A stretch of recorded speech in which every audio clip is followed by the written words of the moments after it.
Welcome to The Lead. I'm Jake Tapper. We're going to start this hour with the breaking news involving the several destructive wildfires ripping across Los Angeles County, turning that beautiful area into a hellscape. At least 10 people are now dead. That number is tragically up from the 5 we knew about yesterday. The true death toll right now is actually unknown until investigators can safely get into these impact communities. They can't do so now.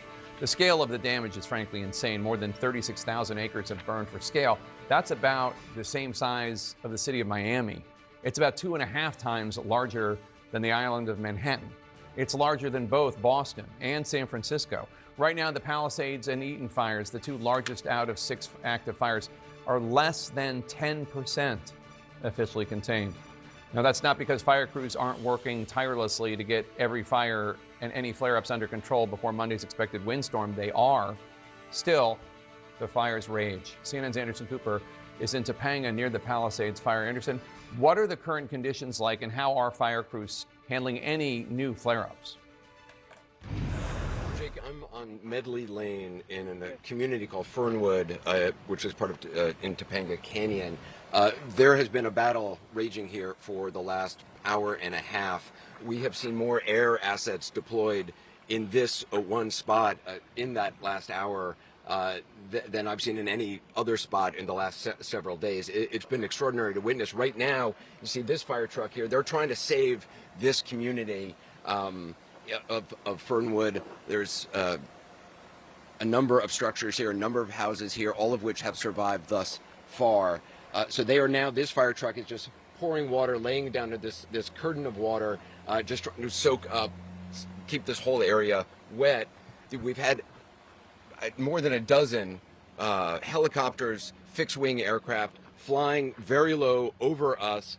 There was a fire down in that direction, which I'm not sure if it was a structure fire or some vehicles on fire. I've heard conflicting reports from firefighters, but they just dumped a large amount of water down there. They're still watching that spot, even though they have devoted a lot of aerial assets to it. Oftentimes the flames will come back, so they ultimately, when it's safe, they send in ground crews to try to dig out any debris, anything that's left behind, to make sure that fire doesn't come back. Yesterday we witnessed fires repeatedly coming back after dumping water from helicopters, but there is now another fire off there on the horizon. You can see on another ridge that the large fixed-wing aircraft have been dumping fire retardant on. That's why you see that pink retardant all on that hill going up to the top of the ridge. Not clear the status of that fire yet, but this is an area which is very difficult for firefighters to work in. The roads are very small, they're winding, it's difficult to get their vehicles in. They're up here, but they have to be concerned about if the wind changes direction and all of a sudden there's all of this kind of a valley area, there's a lot of debris, there's a lot of vegetation that could ignite. So they need to make sure that they can get out if they have to evacuate in the last minute. But for now, they have planted a flag here. They have just called in a lot of assets, and they are working incredibly hard to save this community here of Fernwood. All right, Anderson, thanks so much. Appreciate it. Look for more from Anderson tonight at 8 o'clock p.m. Eastern on AC 360. Then on Sunday, a special hour dedicated to the fires on The Whole Story with Anderson Cooper. That's Sunday night at 8 Eastern here on CNN. Right now, hundreds of families are grieving everything they've lost in the fires. Whole neighborhoods have been wiped out.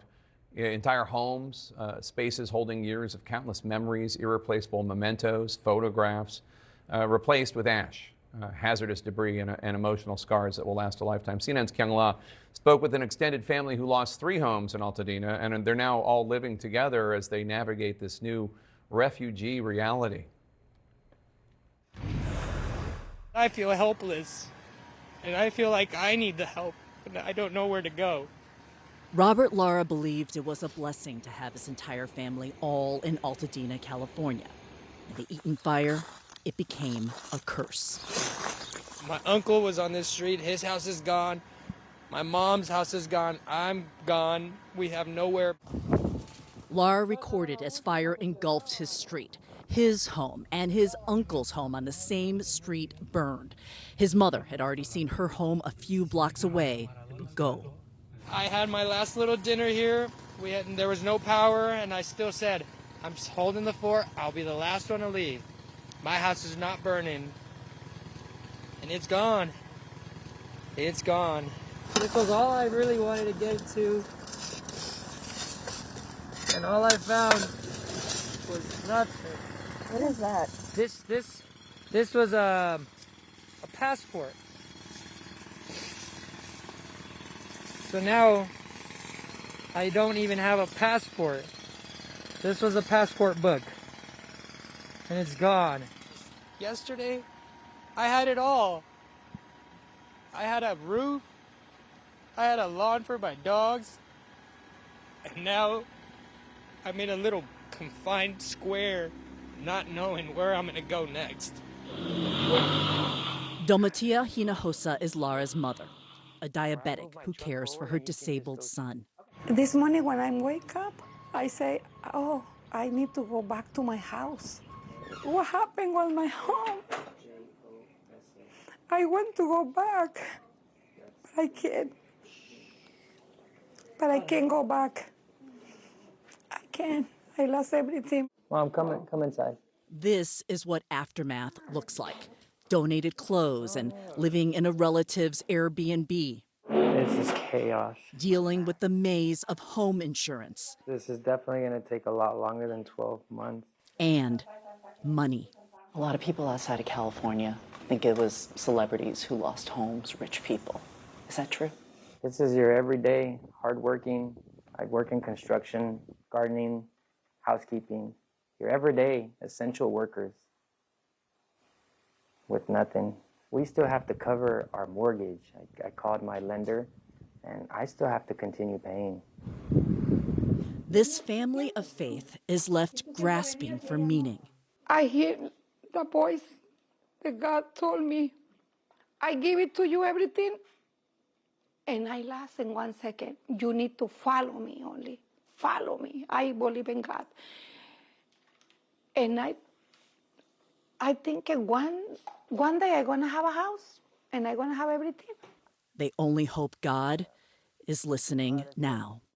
Is somebody gonna help us? Are we helpless? What do we do? Who do we call? I don't know.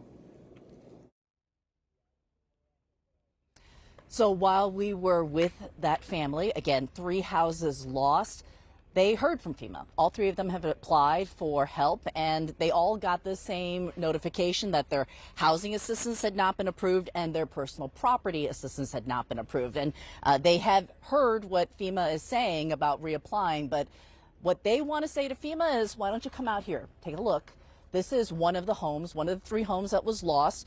It was a beautiful property. It was built with their own hands because one of the sons is a general contractor. And so they have no clothes, they have no money, and they are trying to work with insurance.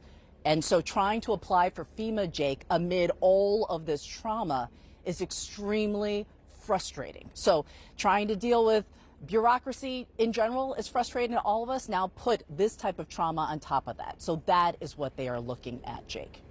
All right, Kyung, thank you so much.